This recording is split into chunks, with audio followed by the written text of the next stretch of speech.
So we've basically got two systems for the air conditioning on the 737NG. There's one system for the shorter 737s, which is the 600 and 700, and there's one system for the longer 737s, which is the 800 and the 900. However, both provide the same services, which are cooling, distribution, cooling of the cabin and the cockpit, heating of the cabin and cockpit, maintaining that temperature control, distribution, getting it from the engines, from the compressed air to the packs, from the packs to the distribution center. That's what it's called. And then distributing it in the cabin. And also we cool the avionics, make sure that it doesn't die on us through heat exhaustion. As I said, there's two systems. So I'm going to be dipping in and out of this 700, which is one system, and the 800, which is the other system. You're going to have to be a bit patient with that. It's a Gen Fam anyway, so it doesn't really matter. You're not being examined on it per se. So just to make things more complicated, apart from the two systems that we also have two packs, the doors, the air intake doors. We have the SRADA and non-SRADA. So SRADA is a smart ram air door actuator. All right, so we have two different types, apart from two different systems, the shorter one and the longer one. We have two different ram air door actuators. One is a smart one, which has a bit of a bite on the actuator itself, and the other one doesn't. So these are the two subsystems now of the two systems. And you can have on the longer ones SRADA or non-SRADA, and on the shorter ones SRADA or non-SRADA. The components, basically, we have some controls in the flight deck and indications. We have a cabin temp controller. This is for the 700. So for the smaller one, for the shorter one, we have a cabin temp controller, which talks with a air conditioning accessory unit, and the air conditioning accessory unit is nothing other than a lump of relays in here that do switch things on and off in the packs to enable the air to be provided, ventilated air into the cabin. We also have, for the equipment cooling system, this control and indication up here, which we'll discuss later on. For the 800, 900, the longer aircraft, we have, again, SRADA and non-SRADAs. And then we have same sort of indication. This is near identical. This one is near identical. We just have one more cabin fan here. We have now the temp controller has been replaced with a pack zone temp controller, or two, plus the air conditioning accessory unit 2, which communicate. These are the relays which communicate with the rest of the cabin, or switch systems, and the equipment cooling is the same. Our controller is a little bit different. So we have these trim air valves here, controls. What did we have before? Let's have a look what we had before. We had nothing. Okay, because the cabin temp controller did everything via these relays. Now we have this sort of look here, where we can have a look, this rotary knob here, have a look at the different temperatures, duct temperatures, and also manually have a look at, manipulate the temperature in the different zones, hence the zone controller. Here it is in a basic overview. Should have waited a little bit. You can see the differences here. So the 600, 700 doesn't have this the left electric fan. It only has one electric fan. All the rest is the same. We have some different indications.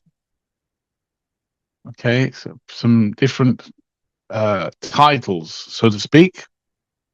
Your ram air full open and your dual bleed is the same. And then the indications here are a little bit different, where you can use this knob to look at all the different temperatures of the different ducts, and you can manipulate the trim air valve for that particular zone. This is the air conditioning component locations for the 800, 900, but I can assure you the 6, 700, they are mainly the same. Not much difference. So what do we have? We have hot air being generated by the bleed valve on each engine or the APU. And the hot air is directed into the packs, which is the underside of the belly of the aircraft. And the packs, remember we said long time ago now, probably, when we did chapter 36, we talked about air coming out the engines at a regulated temperature and pressure around 200 degrees, around about 35 psi. And then it goes into the pack, gets super cooled, and comes out at around about 0 degrees. That's what we're going to do today. And then we sort of heat it with the trim air valves a little bit and distribute it through these. This is the distribution compartment. So this is where it comes, and then we distribute it to the various areas of the cabin and the cockpit in terms of conditioned air.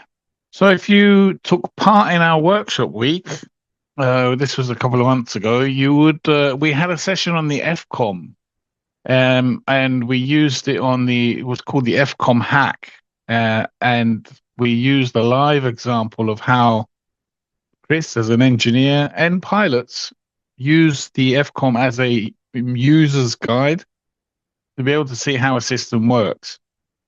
And we used this exact, it wasn't on a 320, but the concept is the same. The design is the same. We actually, when we did the workshop week, we looked at the 320, and I showed you a 787, which was the same, and a 777, which was the same, 737 now, which is the same. And what is it? We have, I won't do it on this one because this is black and white. This is for the 700.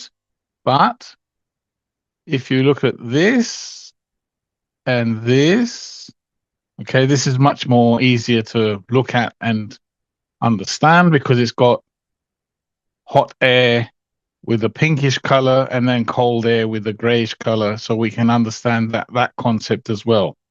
So we know that hot air comes from the engines and arrives to the packs at 200 degrees temperature, Celsius temperature, and around about 35 psi in pressure. And when it comes out of the pack, it gets temperature regulated and pressure regulated and arrives to this distribution center, distribution mix manifold here, where it will then get released into the different areas of the cabin, but will be mixed with hot air from the trim air valves for the respective zone. Okay, so the 737, the shorter one has 2 zones, cockpit and the cabin, and the longer one has 3 zones, cockpit, mid zone, and aft zone. Okay, so the longer one has 3 zones where the freezing cold air, 0 degrees, gets mixed with the hot air from the trim air valve, which is a modulatable, a movable valve, corresponds to how much what the temperature setting is here. Okay, so if you make the cabin the requested temperature of that zone hotter, it will let more hot air in the trim air valve. If you want to reduce the temperature and make it cold, it will fully close and let more cold air in and distribute it to the cabin. And that's basically the principle of the air conditioning distribution and how it gets to the different areas of the cabin. We've got an ozone control, as we've got an ozone converter. So the ozone keeps the concentration of the airflow to satisfactory limits when the aeroplane is at high altitudes. So ozone is 3 oxygen molecules as opposed to oxygen, which is 2 oxygen molecules. And the problem with ozone is that it's very, very, very, apart that you can't breathe ozone, which doesn't help us anyway up at 35,000 feet. The problem with ozone is it is very, very corrosive in the ducts and everything. Therefore, we try to reduce the ozone or convert the ozone into oxygen with a catalytic converter similar to your car, basically to reduce the amount of ozone being produced. And therefore, apart from it being a harmful gas, it's also a corrosive gas for all our ducts and all our components. We already saw this is just a basic idea of how the cooling works. We already said that the pneumatic system from one engine and the other engine goes in the respective pack. Okay, and flow control regulates how much air. Now, imagine your car. In your car, you got 2 knobs. One, more air, less air. The picture with the fan on it. And the other one is the temperature. Hot, cold. It's exactly the same on here. So we regulate the amount of air, the flow, and at the end, we regulate the temperature as well before we let it go into the cabin. All right, and that's all we're doing. That's a very, very simplified diagram, block diagram of how it does it. So for cooling purposes, here are the various components. We've got the air conditioning lead air controls panel. Here, we've got the flow control and shutoff valve. The flow control, remember, it regulates how much, the amount of air going through, and the shutoff. If there is an overheat or whatever, it automatically shuts off. That is responsible for regulating the volume. The primary heat exchanger receives the bleed air from the flow control and shutoff valve. And as the bleed air goes through it, the heat exchanger ram air removes the heat. The cooled bleed air goes to the compressor section of the air cycling machine, which will then, which is a 3-wheel air-bearing air cycle machine. And here it will compress it and it take it to a secondary heat exchanger, a reheater, a condenser, water extractors, and finally back to the air cycling machine where the bleed air is rapidly expanded to almost freezing. Okay, the secondary heat exchanger receives compressed air from the air cycling machine. As the air goes through the heat exchanger, ram air removes the heat. Then a ram air system where a ram air actuator controls the ram air inlet, deflector door, and modulation panels, lets more or less air in. On the latter 737 airplanes, each air conditioning pack has 2 smart ram air door actuators. We call them SRADA, smart ram air door actuators. The inlet SRADA controls the ram air inlet deflector door and the modulation panels. And the exit SRADA controls the ram air exit louvers. A series of temp control valves then enable this to be regulated. The condenser decreases the temperature of the air in the air conditioning pack to below the dew point. This changes water vapor into liquid. Lastly, the water extraction collects and removes moisture from the air before it goes into the distribution system. Okay, we'll probably see a picture of that later on, all broken down into its different areas. In terms of system components, so we know where the packs are. The packs are on the underside of the belly, under the probably the wing area. So here you got your wheel wells. So you got your right pack and your left pack will be on the opposite side. And then you have the air coming from the engines going to its on-side pack. We've got a conditioned air check valve here in the forward cargo compartment. Aftmost panel, bulkhead panel. If you take that off, this is the mixing unit here, or where all the distribution takes place. Okay, this is distribution compartment. Looks better here. Bigger picture of it. Okay, your pack zone controller for the 800-900 is 2 boxes in the avionics rack. And your ACAU for the 6-700, there's only 1. And there's 2 for the 800-900. Plus, there's 1 cabin temp controller for the 6-700. There's none of these for the 6-700. There's a bit of all-in-one. All right. As we said, it's Gen FAM. Don't worry about it too much. It's just component locations. So here is a picture of the pack, as we said. And it's talking about, this one is a non-SRADA. This is where the ram air is, the deflector door. Okay, so this is a non-SRADA one. So we'll just talk about the flow control shuttle valve. Here it is here, gets hot bleed air from the pneumatic manifold. And it controls the flow of hot bleed air to the primary heat exchanger. Goes through here. And the hot side of the air mixing valve. A hot air connection downstream of the flow control shutoff valve supplies hot bleed air to the turbine case. This prevents ice in the turbine case. The ram air system controls the flow of the ram air to the primary and secondary heat exchangers here. So this is exposed. It's a door, an open door, where the cold minus 57-degree air when you're at 35,000 feet enters here, okay, and cools all of this.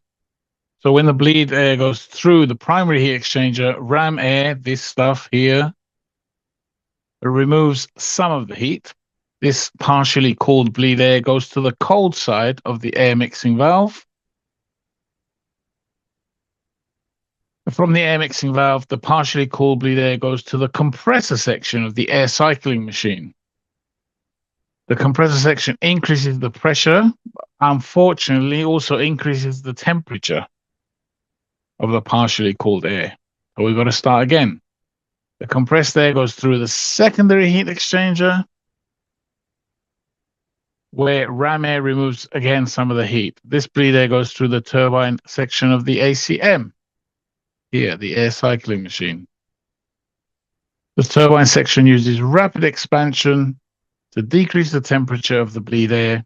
The cold bleed air then goes into the water separator here. The water separator removes condensed moisture.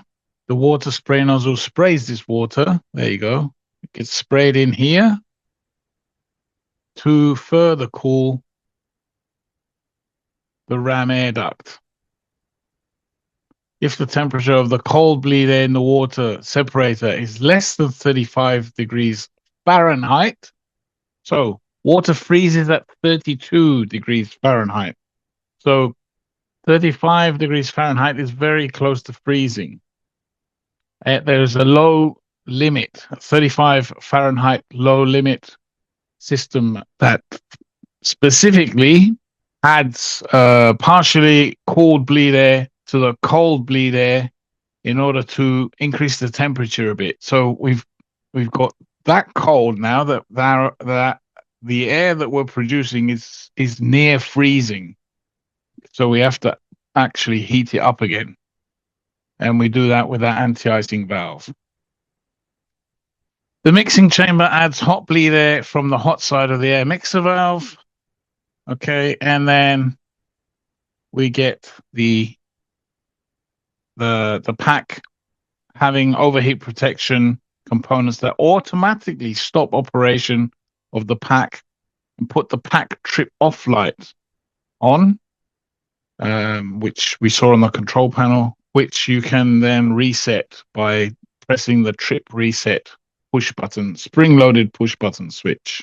This one is 6700 again, but with a smart ram air door actuator. So the principle of operation is exactly the same, but we got the colors here to see the temperature of the air. So freezing cold air here, really hot air here.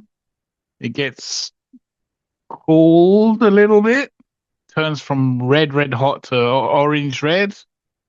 Okay, then it goes into it goes and gets compressed again, increases in temperature again, and then we'll get heat exchanged again, then gets condensed and comes out freezing cold. But we are modulating the air through this smart ram air door actuator here, which has a little a computer on it. This has an electrical signal. All right, it talks. This is the inlet and talks to the outlet. This one is the outlet. So this has these louvers. Okay, these louvers that actually modulate. They move and allow more or less air to be expelled into the atmosphere. This one just expels the air indiscriminately. This doesn't have many settings. It has a couple of settings. So on the ground, it has a setting in climb and in cruise. So 3 settings.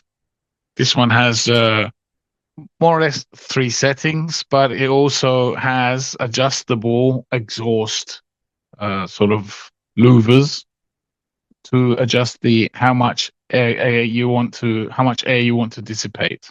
That was for the 700. I'm not going to repeat it. It's exactly the same for the 800, 900. Exactly the same. This one's for the non-SRADA. Okay. The only difference you might see here is no injector here, where you have a water spray nozzle here.